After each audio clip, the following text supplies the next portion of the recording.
운전을 시작하는 곳에서부터 마칠 때까지 핸들을 놓으면 사고가 나길 마련이에요. 그게 사실 기도라는 거예요.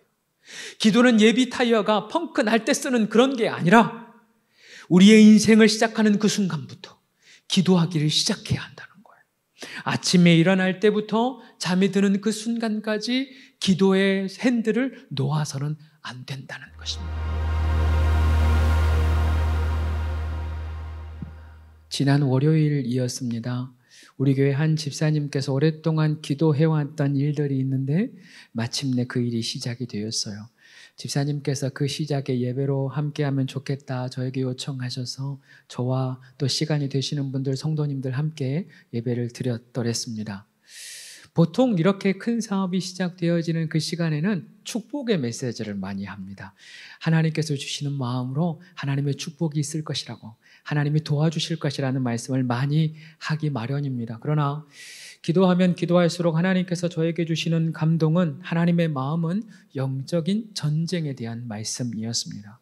왜 우리가 예배해야 하는지, 그리고 왜 우리가 기도해야 하는지, 더불어 하나님이 우리가 기도하고 예배하면 어떤 일을 행하시는지 말씀을 통해 우리에게 보게 하셨습니다.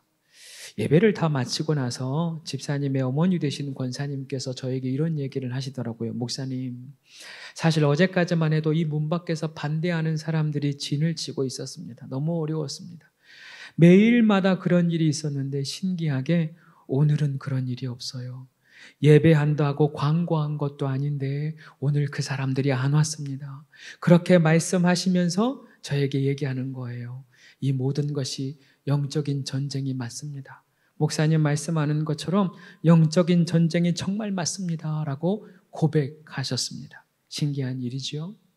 영적인 전쟁임을 알고 그 말씀을 선포하였더니 보이지 않는 하나님의 손이 그 전쟁에서 승리케 하셨습니다. 영적인 전쟁임을 알고 하나님을 붙들었더니 하나님이 실제로 그 공간을, 그 예배를, 그 상황을 지켜주셨습니다. 사랑하는 여러분, 우리가 사는 이 세상은 내가 살아가는 것 같지만 사실 그렇지 않습니다. 보이지 않는 하나님, 그리고 보이지 않는 사단의 권세가 늘 영적인 싸움이 지속되고 있습니다. 한 주간 살아오는 동안에 여러분의 삶 속에서 어려움이 없었다면 감사하십시오. 그것은 하나님이 우리를 대신하여 싸워 승리하셨다는 증거입니다. 더불어 한 주간 살아오면서 내가 좀 힘들었다, 어려웠다 하시는 분들은 깨어 기도하십시오. 하나님께서 지금 그 영적인 전쟁을 치르고 있다는 의미이기도 합니다. 감사한 것은 이 모든 영적인 전쟁은 반드시 하나님이 승리하신다는 사실입니다. 할렐루야. 하나님께서 반드시 우리 가운데 승리를 보게 하실 것입니다. 이것을 믿는다면 우리가 해야 할 일들이 있습니다. 영적인 전쟁을 승리하기 위한 유일한 방법들이 있습니다. 그것이 바로 기도하는 일입니다. 기도가 필요한 가정이 어디 그 집사님 뿐이었겠습니까? 우리 주변에, 그리고 우리 교회에, 우리 가정에 기도가 필요한 사람들이 너무도 많이 있습니다. 지난 주일 일부 예배 때 시험을 앞둔 자녀들이 자매인데 일부 예배를 함께 드렸어요. 그리고 예배를 마친 이후에 공부하러 가겠노라고 하는 거예요. 그 마음이 얼마나 귀합니까? 그래서 그 자녀들을 위해서 안수하며 기도하는데 제 마음이 얼마나 뜨거웠는지 모릅니다. 시험을 앞둔 자녀들을 위해서 가장 중요한 것은 하나님이 주시는 평강이요, 또 그 평강과 지혜, 능력을 하나님께서 부어주시는 기도가 중요하겠지요. 우리의 사업장의 문제도 마찬가지입니다. 재정의 문제도 마찬가지입니다. 건강의 문제도 마찬가지입니다. 이 모든 문제를 승리할 수 있는 유일한 방법은 기도밖에 없는 것입니다. 오늘 이 밤에 그 기도의 역사를 보는 귀한 은혜가 있기를 축복합니다. 그래서 오늘 설교의 제목이 기도의 기회를 놓치지 마세요. 기도의 기회를 놓치지 마세요입니다. 오늘 본문의 때는 사무엘이 이스라엘의 선지자로 이제 막 활동을 시작하게 될 때입니다. 이전에 어떤 일이 있었나? 블레셋과 이스라엘이 전쟁을 했습니다. 그런데 이스라엘이 대패를 해요. 심지어 언약궤를 메고 갔었습니다. 엘리의 두 아들들이 함께 그 언약궤를 지고 같이 앞장섰는데 언약궤도 빼앗기고 아들도 죽습니다. 이 소식을 들은 엘리 제사장이 즉시 의자에 꼬꾸러져 죽지요. 그리고 이 소식을 들었던 며느리도 해산하며 아이를 출산함과 동시에 그 자리에서 죽습니다. 그때 그 아이의 이름을 이가봇이라고 이름 지어요. 이가봇, 하나님의 영광이 이스라엘을 떠났다, 그런 의미예요. 언약궤도 떠나고 제사장도 죽었고 아들도 죽었습니다. 이제 하나님의 영광이 이스라엘을 떠났다, 우리는 끝났다, 그런 의미입니다. 우리의 인생도 이와 같을 때가 있습니다. 내가 잡고 있었던 끈 하나가 끊어져 버린 그때, 하나님이 함께 하시면 분명히 잘 될 줄 알았는데 오히려 어려움이 찾아올 때, 한 가지 문제도 어렵고 내 인생 살아가기도 어려운데 더 큰 문제가 엎친 데 덮친 격으로 다가올 때, 그럴 때 이 마음이 들어요. 하나님의 영광이 나를 떠난 것은 아닌가? 하나님의 은혜가 나를 떠난 것은 아닌가? 하나님의 도우심이 나를 떠난 것은 아닌가? 그렇게 생각될 때가 있다는 거예요. 그러나 결코 그렇지 않습니다. 표면상으로는 모든 것이 실패하고 모든 것이 끝난 것처럼 보이지만 바로 이때가 언제나 그렇듯이 하나님의 때입니다. 모든 것이 끊어지고 실패하고 내 힘이 없고 더 이상 내 능력으로 일어설 힘조차 없을 때, 바로 그때가 하나님의 때요, 하나님의 역사가 시작되는 때인 줄로 믿습니다. 이게 실제예요. 실제로 빼앗겼던 언약궤가 스스로 블레셋에서 이스라엘 땅으로 돌아옵니다. 그리고 새로운 사사 사무엘이 세워져서 새로운 시대가 시작됩니다. 새로운 바람, 새로운 소망이 시작되기 시작하는 것이죠. 우리의 삶에도 이러한 새로운 시작이 일어나기를 소망합니다. 새로운 바람, 새로운 회복의 은혜의 바람이 불어오기를 축복합니다. 그렇다면 우리 삶에 새로운 역사가 일어나기 위해서, 그리고 이 영적인 전쟁에서 승리하기 위하여 무엇을 먼저 해야 할까요? 오늘 시작의 말씀 3절 이렇게 기록됩니다. 제가 한 번 더 읽겠습니다. 사무엘이 이스라엘 온 족속에게 말하여 이르되 만일 너희가 전심으로 여호와께 돌아오려거든 이방 신들과 아스다롯을 너희 중에 제거하고 너희 마음을 여호와께로 향하여 그만을 섬기라. 그리하면 너희를 블레셋 사람들의 손에서 건져내시리라 라고 말씀하십니다. 여기 돌아오면이라고 하는 단어는 원형이 슈브입니다. 많이 들었죠? 회개라고 하는 의미이죠. 어찌 보면 당연한 말씀입니다. 지금까지 걸어왔던 죄악의 삶을 돌이켜서 하나님께 돌아가면 새로운 삶이 시작되는 거예요. 그동안 근심 걱정했습니다. 그러나 예수님께 돌아오고 하나님께 돌아오면 기도하기 시작하는 것입니다. 그동안 사람들을 찾아다녔습니다. 어떻게든 이 문제를 풀어내기 위해서 세상의 방법을 찾아다녔어요. 그렇다면 이제 하나님께 돌아왔다면 하나님의 방법으로 예배하고 하나님을 붙드는 새로운 삶이 시작되는 것입니다. 오늘 사무엘은 진정한 회개를 이야기하면서 특별히 우상을 버리라 라고 이야기하고 있습니다. 지금 백성들에게 저마다 우상이 있었던 거예요. 각 가정의 마음, 각 가정의 삶에, 그리고 그들의 마음 가운데 하나님 말고 다른 것을 의지하는 것이 있었습니다. 이제 그 마음을 버리라. 온 마음 다해 주님만 바라라. 너의 우상을 버리라 라고 하는 것입니다. 요엘 선지자도 같은 말을 합니다. 요엘서 2장 13절 너희는 옷을 찢지 말고 마음을 찢어라.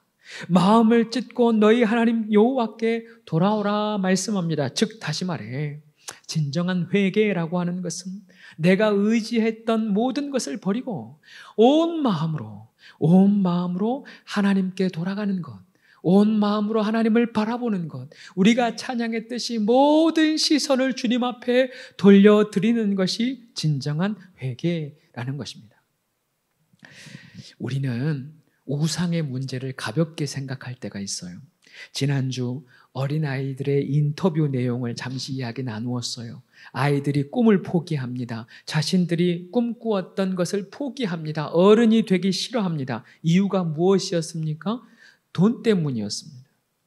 매우 새롭게 들려지는 표정이시네요. 지난주 했던 내용이에요.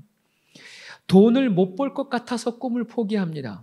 그 인생을 살면 돈 버는 기계처럼 살아야 될 것 같아서 어른이 되기를 싫어합니다. 이 모든 것이 돈이 우상화되었을 때 일어나는 결과예요.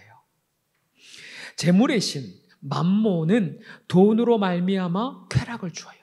돈으로 말미암아 즐거움을 줍니다. 돈의 힘을 맛보게 합니다. 처음에는 그 돈이 즐거움을 주었는데 시간이 가면 갈수록 오히려 그 돈이 진정한 행복을 빼앗아 버립니다. 결론은 돈의 노예가 돼버리는 거예요. 그래서 이 돈의 노예에서 해방되고 싶다고 이 아이들이 외치는 거예요. 어른 되기 싫다고, 돈의 노예 되기 싫다고 외치고 있는 것입니다. 이것이 우상의 결과예요. 이것이 우상의 무서움입니다. 어디 돈뿐이겠습니까? 이스라엘 백성들의 마음 가운데 각자의 우상이 있었다고 했어요. 우리도 마찬가지예요. 하나님보다 더 사랑하는 것, 하나님보다 더 의지하는 것은 모두 우상입니다. 이 시대에, 지금 우리가 살고 있는 이 시대에 가장 위험하고 가장 무섭고 가장 강력한 우상 하나가 있는데, 그것이 바로 자기 사랑의 우상입니다.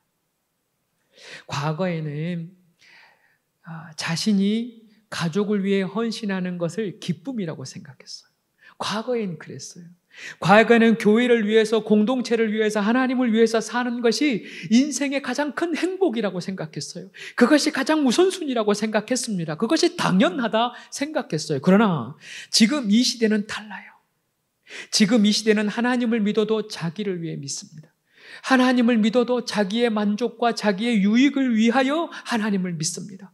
세상 사람들은 더 심하겠죠. 자신의 평안함, 자신의 안락함, 자신의 여유로움, 자신의 만족 때문에 세상을 살아갑니다. 어떻게든 간에 자기에게 위협이 다가오고 자기에게 피해가 오는 것을 극도로 싫어합니다. 모든 사람의 우선순위가 자기 자신이에요. 모든 사람의 우선순위가 자기 자신이에요. 그래서 자식을 키워도 나의 자랑을 위해서 키워요. 자기 자신만 살려고 합니다. 이게 우상이에요. 자기 자신을 사랑하고 자기 자신을 하나님보다 사랑하는 이 마음도 버려야 합니다. 이것을 버릴 때, 자기의 만족과 나의 유익을 버릴 때 비로소 진정 하나님께 돌아가는 삶, 하나님께 돌아가는 인생, 하나님께 돌아가는 신앙이 되는 것입니다. 진정한 회개가 무엇일까요? 한마디로 하면 무엇일까요? 제가 해석하기는 그래요. 진정한 회개는 잘못했어요, 용서해 주세요라는 게 아니라, 하나님, 제게는 주님밖에 없습니다. 하나님, 내게는 주님밖에 없습니다 라는 고백이 진정한 회개입니다. 내 마음에 의지했던 것, 내 마음에 사랑했던 것 다 버리고, 하나님, 내게는 주님밖에 없습니다. 내게는 정말 주님밖에 없습니다. 고백하는 거예요. 그게 진실이죠. 우리를 살리실 분은 오직 하나님밖에 없지요. 내 자녀들을 책임질 수 있는 분도 하나님밖에 없지요. 내 일터와 사업터를 온전케 하시는 분도 하나님밖에 없고, 우리의 건강을 회복시키시는 분도 하나님밖에 없습니다. 참된 만족과 참된 삶의 행복으로 이끌어주시는 분 오직 하나님밖에 없습니다. 내 힘과 능력도 오직 하나님밖에 없습니다. 그래서 그 고백을 하는 거예요. 오직 주님밖에 없습니다.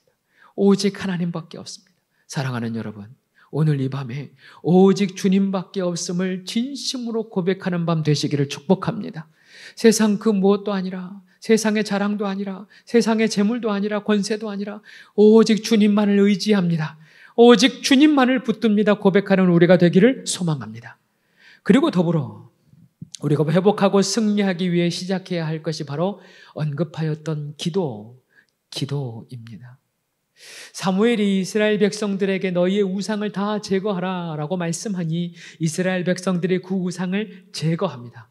그리고 너희는 미스바로 모이라 말씀합니다. 5절 한 번 더 읽겠습니다. 사무엘이 이르되 온 이스라엘은 미스바로 모이라. 내가 너희를 위하여 여호와께 기도하리라 선포합니다. 여러분, 대부분의 사람들이 우상을 제거하고 하나님을 섬기기로 결단하면 이제 다 되었다, 내가 할 일이 없다, 이제 다 하나님께서 해주시겠지라고 생각을 합니다. 그 말도 맞습니다. 그러나 엄밀히 말하면 틀렸습니다. 우리가 회개해서 하나님 앞에 돌아갔을 때 그것은 전부가 아니라 이제 시작이에요. 어떤 시작이냐? 하나님과 우리의 관계가 회복된 시작이에요.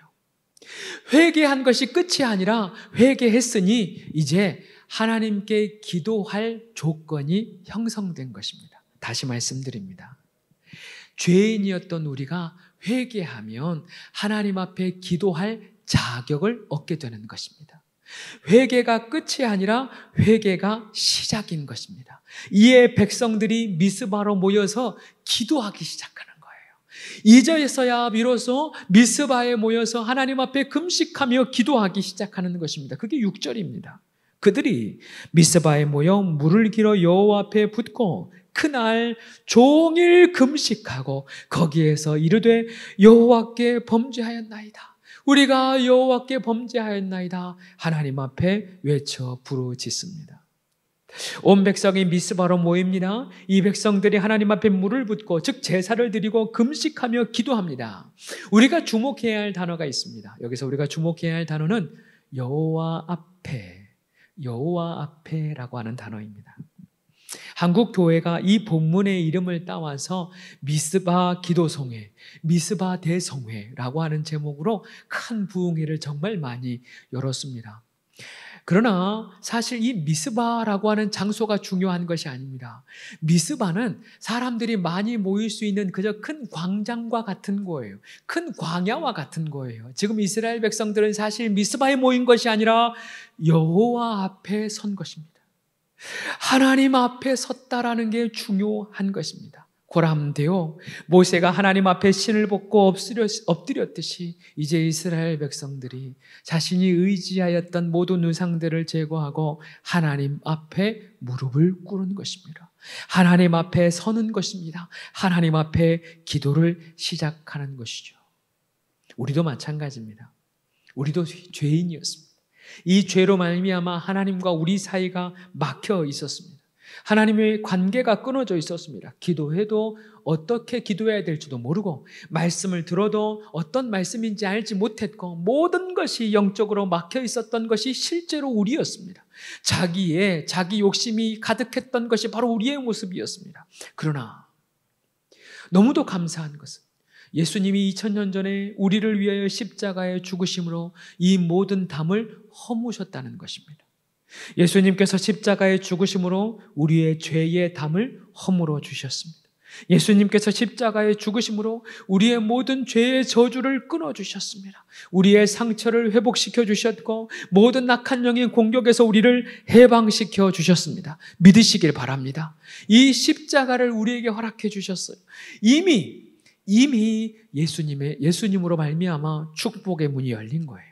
영적인 세계의 문이 열린 것입니다. 천국의 문이 열렸습니다. 기도의 문이 열린 것입니다. 할렐루야. 누구든지 이제 예수의 이름으로 이 땅에서 풀면 하늘에서 풀립니다. 우리가 기도하여 이 땅에서 매면 하늘에서도 매이는 것입니다. 이 사실이 믿어지기를 다시 한번 축복합니다. 이제 우리는 예수의 이름으로 언제든지 기도할 수 있어요.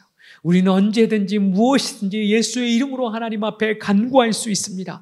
이 사실을 믿어야 하고 이 사실을 믿음으로 실제로 기도를 시작해야 합니다.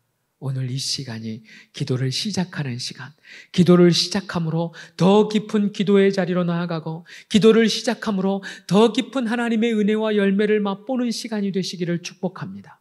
이렇듯 이스라엘 백성들이 미스바에 모여 기도합니다. 하나님 앞에 모여 기도합니다.